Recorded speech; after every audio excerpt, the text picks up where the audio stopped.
Michael the Geek here, welcome back to a brand new video. Today we're continuing the Doctor Who Modern Ranking series with Series 7. Series 7 was the third series for Stephen Moffat, Matt Smith's final series as the Doctor, and it was sort of the 50th anniversary season. It was from 2013. Now, Series 7 tends to get quite a bit of flack and often ranks as one of the worst, if not the worst series of modern Doctor Who, and I can kind of see why, but also not, because I genuinely enjoy Series 7. I mean, it's not perfect, there's a few flaws in it, but I can watch a load of the episodes from the season and just enjoy them. Like, I was watching one today, I think it was the Crimson Horror, could just enjoy it, you know, it's not amazing.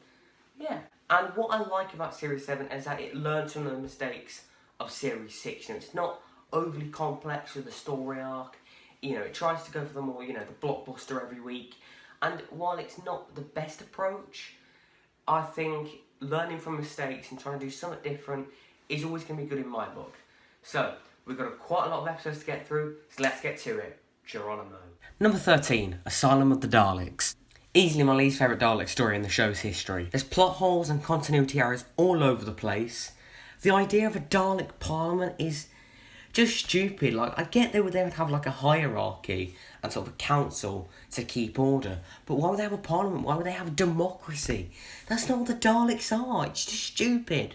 Also, the actual idea of the Dalek Asylum, I don't know, like, wouldn't the Daleks just destroy their insane ones? Like, it just falls flat, like, when you think about it. Also, you've got classic Daleks in the story, which doesn't make the story better. Just because the special weapons Dalek spins about for 5 seconds doesn't mean I'm going to give the story a good review.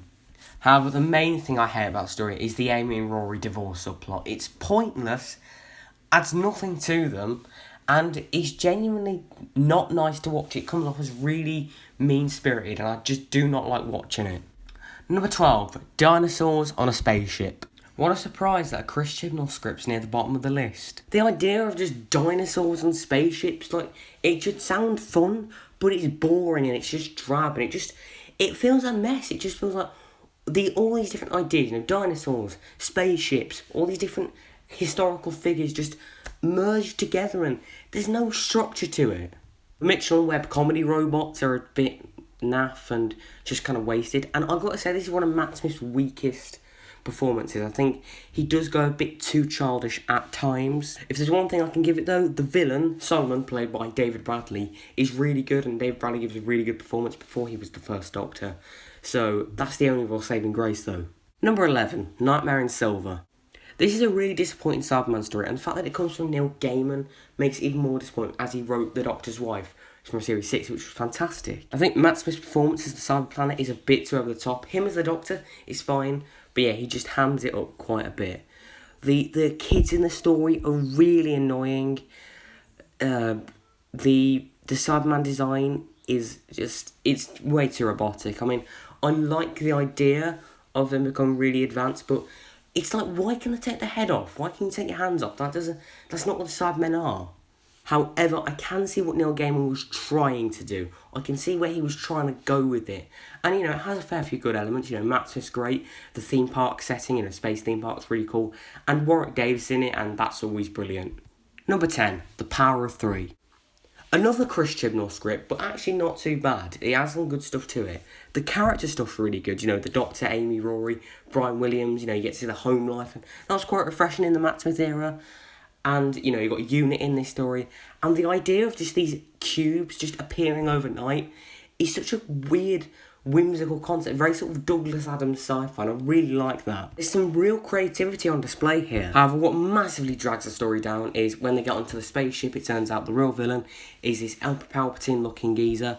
And the ending is the ultimate Sonic saves the day, which is just terrible. So the villain and the ending really let the Power of Three down. Number 9, The Angels Take Manhattan. This is a weird one, because I never tend to go back to this story. It's got some good elements to it. Amy Rory's departure is beautifully done and really emotional. And the direction's quite good. It makes it feel sort of like a detective noir film, in a way. But I just never click with it. It's got loads of plot holes, and the Weeping Angels just aren't that scary, to be honest. Number 8, Journey to the Centre of the TARDIS. Quite an overhated story, if you ask me. I suppose it's a bit of a guilty pleasure story, but I just enjoy it. Yeah, the side characters are dreadful, and their acting makes Tosin Cole look like Peter Capaldi, and the ending is a bit of a cop-out, but I do enjoy the story. I do enjoy getting to explore the TARDIS in depth. It's a really cool idea. There's some nice sort of ideas which sort of play around time, like timey-wimey concepts, that's really cool. Some of the interactions between Eleven and Clara are really good, and I just enjoy this story for what it is. Number 7, The Crimson Horror. After rewatching this story very recently, I really enjoyed it. I like the setting of Victorian era Yorkshire, instead of London. That's really cool. I like the silent film sequences. It's a really good way of getting exposition across. Very cleverly done. Mrs. Gilliflower was quite a creepy villain, and the actress unfortunately did pass away recently, so rest in peace. The industrial setting of, the factory is really atmospheric, and this feels like a proper sort of pilot introduction to a Paternoster Gang spin-off with Vastra, Jenny and Strax. And if it was anything like this, I would have loved to seen it. Number 6, A Town Called Mercy. Definitely the best the first half of Series 7 has to offer, in my opinion. Western setting looks really cinematic. Matt Smith is fantastic in this story. The Gunslinger's a really cool monster. And the character College X I think is really good. This alien scientist who did bad but wants to reform and wants to start anew is really nice. And it really links well with the, Western themes of this era in American history, which is quite clever. He's not just there for the sake of it, there's a purpose, and I like that. And I wish Doctor Who would just do more Western stories, I love them. Number 5, Hyde. A really fun, spooky and enjoyable haunted house story. Matt Smith is great as usual, there's some really good directing, it's very gloomy and atmospheric, and whether that's in the house, whether it's in the woods, it's really good stuff. And I like how it sort of feels like one of those paranormal investigation shows, a bit like The X-Files or something. Really cool, I like that. But what I don't like about it is that in the second half it takes a sudden left turn into being this love story instead. And it kind of derails it a bit, but I still enjoy the story. Number 4, The Bells of St. John. This is a proper comfort episode for me. Not necessarily my favourite episode of Doctor Who, but one I always find myself rewatching every so often just to cheer myself up, and it does that easily. It's essentially a reworking of the William Hartnell story, The War Machines, and as that's my favourite Hartnell story, I've got to love this. The idea of the killer Wi-Fi is quite cool and it makes it more modern and relatable. The contemporary setting, Matt Smith, even Jenna Coleman I quite like in this. They're dynamic. The very simple nature of it makes it just so fun to watch, and I love watching it every time. And the links to the Great Intelligence at the end is great. Number 3, Cold War.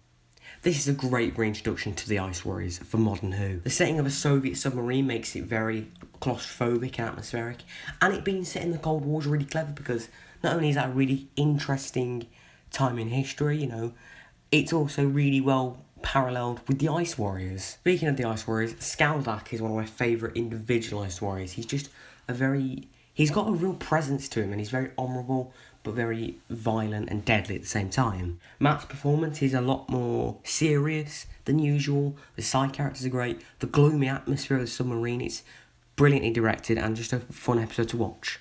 Number 2, The Rings of Ayaten. In my opinion, the most underrated episode of Doctor Who ever. It needs more love. This episode is beautifully directed. It has great colour and lighting. It makes it feel very warm and welcoming, but cold and mysterious at the same time.